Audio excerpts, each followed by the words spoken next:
Հին գաղտնու գաղտնիքը։ Այսօր իմ անուշ բալիկի համար մի շատ գեղեցիկ ու խորհրդավոր հեքիաթ կկարդամ։ Դե հարմար տեղավորվիր, փակիր աչքերդ ու լսիր։ Լինում է չի լինում, մի աղջնակ է լինում։ Մի սովորական արևոտ օր նա զբոսնում է պուրակում։ Հանկարծ նրան դիմաց հայտնվում է մի ոսկեգույն թիթեռ, այնքան գեղեցիկ է ու այնքան մեղմ է փայլում, որ աղջիկը չի դիմանում ու ընկնում է նրա հետևից։ Թիթեռը նրան տանում, մինչև հասցնում է մի հեռու լուռ բացատ, որտեղ կանգնած է մի հսկա հինավուրց կաղնի։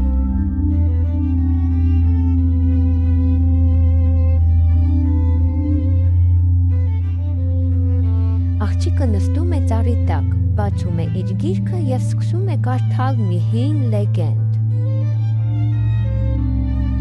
Պատմում են, որ երբ այդ կաղնին դեռ փոքրիկ ձիլ էր, անտառը մութ ու ցուրտ էր։ Ոգիները պատրաստում են մի կախարդական լապտեր և կախում ծառի սրտում, որպեսզի այն տաքացնի արմատները և պաշտպանի անտառը։ Քանի դեռ լապտերը վառվում է, անտառը շնչում է ու երջանիկ է լինում, բայց տարիներն անցնում են, մարդիկ մոռանում են անտառի ճանապարհը և լապտերը կամաց ծածկվում է փոշով ու հանգչում։ Եվ գիտես որն է լապտերի գաղտնիքը։ Այն հնարավոր չէ վառել կրակով, այն սկսում է շողալ միայն բարությունից և մաքուր սրտից։ Հանկարծ աղջիկը հայտնվում է ծառի ներսում, արմատների ու լույսերի մի կախարդական աշխարհում։ Կենտրոնում կանգնած է հենց այդ հին մոխրագույն լապտերը։ Նա զգուշությամբ մոտենում է ու ձեռքով սրբում փոշին,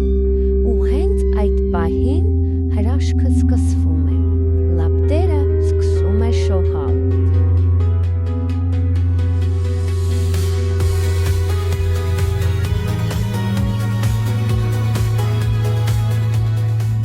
Ծառի խորքից դուրս են գալիս փոքրիկ անտառային ոգիները, տերևների ու կաղինների նման։ Նրանք այնքան երկար էին սպասել մեկին, ով անտառ կգա ոչ թե գանձը որոնելու, այլ պարզապես բարի սրտով։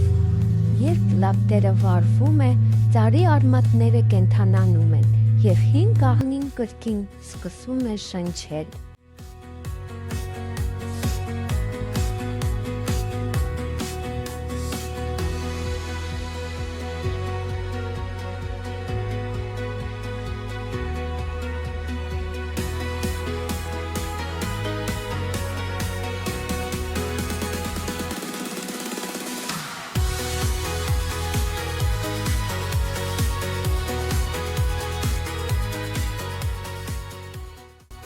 Ոսկեգույն թիթեռը վերածվում է ծառի իմաստուն ոգու և շնորհակալությամբ նայում աղջկան։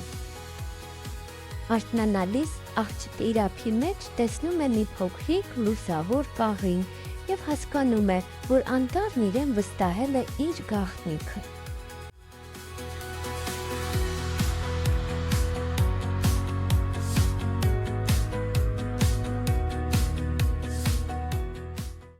Բալիկս, ինչու եմ սա քեզ պատմում։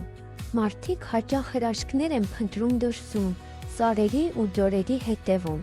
բայց ամենամեծ հրաշքը մարդու ներսում է։ Եթե սիրտդ բարի է և դու սիրում ես աշխարհը, դու կարող ես վառել մի լույս, որը ոչ մի կրակով չես ստանա։ Այդ լույսը ծնվում է բարությունից, և երբեմն մի փոքրիկ աղջկա անկեղծ սիրտն ու բարությունը կարող են փրկել մի ամբողջ աշխարհ։